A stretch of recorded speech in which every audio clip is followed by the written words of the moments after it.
You grab your phone before you're even out of bed and you check your app. The deep sleep number is lower than you had hoped. You start to worry. You are not alone, and this number does not tell the whole story. If you are in your 40s or 50s and your sleep already feels different from what it did a decade ago, and now a ring or a band is telling you that the most important part of your sleep is shrinking, that is why I'm making this episode. I have felt that same worry myself, tracking my own sleep data for over 5 years.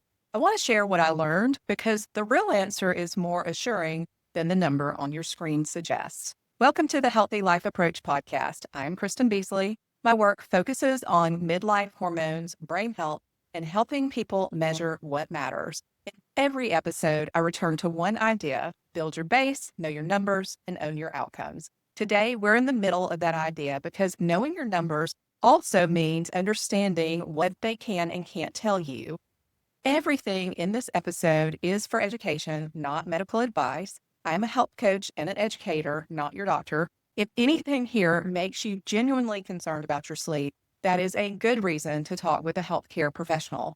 I will tell you exactly when that applies later in the episode. Now, for over 100 nights, I wore two devices at once: an Oura ring on this hand and a Whoop band right below it on my wrist. Same body, same bed, same night. I did this because of something I noticed in my own data, and because I kept hearing the same question from women in our community. My Oura deep sleep numbers dropped suddenly in the summer of 2023 and stayed low. Nothing in my life had changed. My bedtime, my habits, and my body were all the same. That number dropped and never came back. That kind of sudden, lasting change is a clue. Remember it. We're going to come back to that. So when I started wearing the Whoop alongside Aura, the difference was clear. Night after night, Whoop showed roughly 2 to 3 times as much deep sleep as Aura. Same night, same sleep, two very different results. The gap was not random. It was a steady and always in the same direction. The Whoop numbers were actually close to what my Aura used to show before the 2023 drop. So which device was right? That is not the most useful question, and I will explain why. I will also share practical ways to use these numbers and help you feel more confident reading your own data.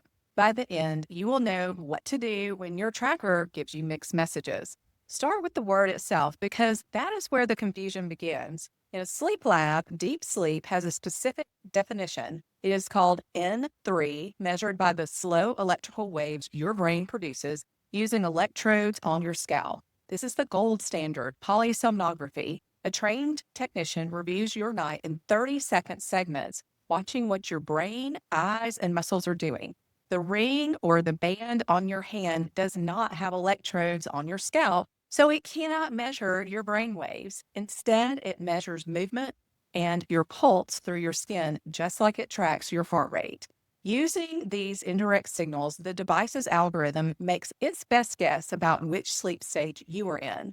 When your tracker says deep sleep, it is giving you an estimate based on these signals, not a direct measurement of your brain waves. That is the key point of this episode. Wearable deep sleep tracking helps you follow your own patterns over time, but it is not the same as an EEG-based N3 measurement from a lab. Once you understand that, the differences between devices becomes less surprising. In June 2023, Oura updated its sleep staging algorithm, a version the company calls OSSA 2.0. My deep sleep numbers dropped right around that update and never returned to the old range. When a number suddenly and permanently changes after a software update and nothing about your body has changed, the measuring system has changed. You did not. It is like a bathroom scale being recalibrated. If your scale reads 3 pounds higher after a firmware update, the scale changed, not your body. So here's a practical rule. Treat your Oura numbers from before June 2023 and after June 2023 as two different measuring systems. You can trust the trend within each period, but you cannot directly compare the numbers across the update. This is where the research offers both reassurance and honesty. The strongest direct evidence on current Oura algorithm comes from a 2024 validation study published in the journal Sleep Medicine. The team compared Oura Ring Generation 3 running OSSA 2.0 against multi-night laboratory polysomnography in 96 participants, scoring more than 400,000 32-second windows of sleep against the gold standards. Two findings matter for you. First, for big picture measures like total sleep time and the ability to distinguish sleep from wake, the ring performed well. Second, and this is the part people miss, for the group as a whole, Aura's estimate of time in deep sleep was not statistically different from the lab. On average, across many people, the algorithm was reasonable. Now, hold the rest of that finding. Group averages can look good, while any single person's single night still carries meaningful error. An algorithm can be right on average and still be off for you on a Tuesday. In the same study, per stage accuracy ranged from 76% for light to about 91% for REM. That is genuinely good for a finger-worn device. It is still not the laboratory. A 2025 study led by Sebastian Herberger at Charité University Medicine in Berlin, published in Scientific Reports, sharpened the point. The team tested ring trackers, including Oura, against the sleep lab in real patients carrying a range of medical and sleep conditions, not only healthy young volunteers. The ring looked reasonable on the group average. On individual nights, the errors were large. The researcher stated it plainly. Good agreement on average can hide substantial error for any one person on any one night. That is the population most likely to worry about a low number, which is why the finding matters. The ring is a useful tool. It is not a lab test. If both Oura and Whoop are generally accurate on average, why do they give such different results on the same night? Let's look at why, and why it does not mean that either company is being dishonest. The sensors are different. A ring reads from your finger, a band reads from your wrist. Different anatomy, different signal quality. The definitions are different. Each company decides where to draw the line between light, deep, and REM sleep. Whoop may set its deep sleep boundary in one place, while Oura sets it in another. That single decision can significantly shift the deep sleep number, which is likely to explain why my Whoop shows 2 to 3 times as much deep sleep as my Oura. The devices handle tricky moments differently. Movement, a loose fit, weak pulse signals, and changes in skin temperature all affect the data. Each device's algorithm makes its own decisions about these issues, and those choices add up over the course of a night. Add these 3 factors together, and disagreement is not a malfunction. It is what happens when 2 companies solve a hard estimation problem in different ways. Herberger's group documented this device-related bias directly when comparing rings to lab results. Now, here's why I'm sharing this with you, especially at this stage of life. Menopause changes how you sleep. Shifting hormones can cause night sweats, more awakenings, and lighter, more broken sleep for many women. You are already going through a real biological change, and you can feel it. Then a device hands you a deep sleep number every morning, and it can start to feel like a daily judgment of your brain. For women who have watched a parent decline, and many of you know I watched my own father go through dementia, that number can feel especially heavy. I want to help you to tell the difference between what is real and what is noise. It is real that your sleep changes during this transition, and it is reasonable to care about your brain health. A single low, deep sleep reading from a wearable is not a diagnosis, and it does not mean your brain is in trouble. That number is one data point. Now, I want you to look at your data the way a scientist would. Instead of reacting to one bad night, collect a week or 2 of data. Scientists look for patterns, not single outliers. A steady change over time is worth checking out. Numbers that move up and down but return to a baseline are normal variation. This is how you read your data like a scientist and how you put know your numbers into practice. Do not focus on single nights. Human sleep naturally varies night to night, and one night can give you the wrong impression. This is well documented. A 2024 study in NPJ Digital Medicine at the University of California analyzed over 5 million nights of wearable data for more than 33,000 people. They found that sleep patterns shift over time, and how you move between your patterns tells you more about your health than any single average. Look for trends, not verdicts. Use at least 7 nights within the same algorithm period to see your usual pattern, and closer to 14 nights for a steadier baseline. The International Research Consensus on Sleep in Aging and Alzheimer's Disease, published in 2025 by Andre and colleagues in Alzheimer's and Dementia, makes the same point. Night-to-night changes are large enough that one night is not enough to judge anyone's sleep. Only compare your data within the same measurement system. Compare your post-2023 Oura numbers to other post-2023 Oura numbers and your Whoop numbers to other Whoop numbers. Don't worry about the gap between the two devices and do not stress over a drop that happened right after software update. Focus on what the wearable does well. It tracks the consistency of your bedtime and wake time. It tracks general sleep duration over weeks. It can flag a change worth paying attention to. Those are the levers that actually move your sleep. And that is exactly where behavior change pays off. More nights of data will steady your average. More nights cannot turn a finger sensor into a set of brain electrodes, and that is fine because you are tracking yourself for trends, not diagnosing yourself for disease. Now, people ask me which device I use, so I'm going to answer honestly. I use both.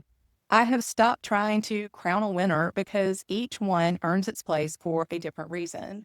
Whoop has taught me to think about effort across the whole day. Its strain score captures more than steps. It registers the work of a hard walk, a strength session, even a demanding afternoon, and that wider view matches how my body actually spends its energy. My step count on Whoop often looks low, but the strain number tells the fuller story. I've come to prefer Whoop's coaching. When I ask it a question, the answers feel more considered than what I get elsewhere. Oura earns its place differently. I reach for it when I want to see the trends, and its downloadable reports lay those trends out clearly, which suits how I like to review my own data over the course of weeks. I also trust its step count more. So I'm not telling you to pick one. Two good tools can serve two different purposes. Whoop for daily effort and coaching, and Oura for trends and step tracking. That choice is about how you want to use your data, not about which device is correct, because neither one is a lab. Sometimes the best move is to stop relying on your ring and get a real measurement. An EEG-based study at home or in a lab is the only way to truly answer the question, is my deep sleep actually low? The aging and dementia consensus I mentioned earlier is clear that EEG remains the gold standard for measuring sleep, and you should not read too much into the stages reported by consumer devices. If a night in a lab feels like too much, there is an alternative. A 2026 study in the journal Sleep compared EEG headbands and wrist actigraphy with full polysomnography in older adults with sleep issues. A headband that measures brain activity comes closer to lab results than movement tracking alone, though polysomnography remains the standard. If you want to learn about your brain's slow wave, you need something that actually measures them. Talk to your doctor about a sleep study if any of these apply to you. Loud snoring, gasping, or someone noticing you stop breathing during sleep, which can signal sleep apnea, morning headaches or high blood pressure that does not improve, daytime sleepiness or never feeling refreshed no matter how long you sleep, severe insomnia or frequent awakenings that disrupt your life. One more is often overlooked: ongoing anxiety about your brain health that a real test could help calm. If your worry is keeping you up at night, getting clear answers is a good reason to get tested. If any of these concerns sound familiar, or if you are unsure, reaching out to a healthcare professional is a good idea. That last point matters because it is where many of us begin. The fear is real. A real measurement can either find a real problem or show you that there's nothing to worry about. Both outcomes are valuable. Return to where we started, to that first worried moment in the morning. Your Oura and Whoop can show very different deep sleep numbers, and that does not mean that either one is broken. A sudden drop after a 2023 software update is likely a recalibration, not a sign that something is wrong with your brain. The current ring algorithm matches lab results fairly well on average, but errors can still show up on any given night. If you want to know whether your deep sleep is genuinely low, an EEG study, not a wearable, is the way to find out. Your tracker is a guide, not a judge. It helps you to build better habits and more consistent sleep, but it does not decide your future. Know your numbers. Do not take any single one too seriously. Focus on the trends, and that is how you own your outcomes. I'm Kristen Beasley, and this is the Healthy Life Approach podcast. Track it, measure it, optimize it, and take care of your beautiful brain. Disclaimer, I am a certified health coach, not a physician. This episode is educational, not medical advice. If you are experiencing any of these symptoms, please consult a licensed healthcare provider for proper evaluation and personalized treatment. Please consult your licensed provider about medical concerns and before starting any supplements, medications, protocols, or lifestyle changes. This podcast does not create a coach-client relationship. Individual results may vary from time to time. Episodes and materials may include affiliate links that may provide a small commission at no extra cost to you. Thank you for being here.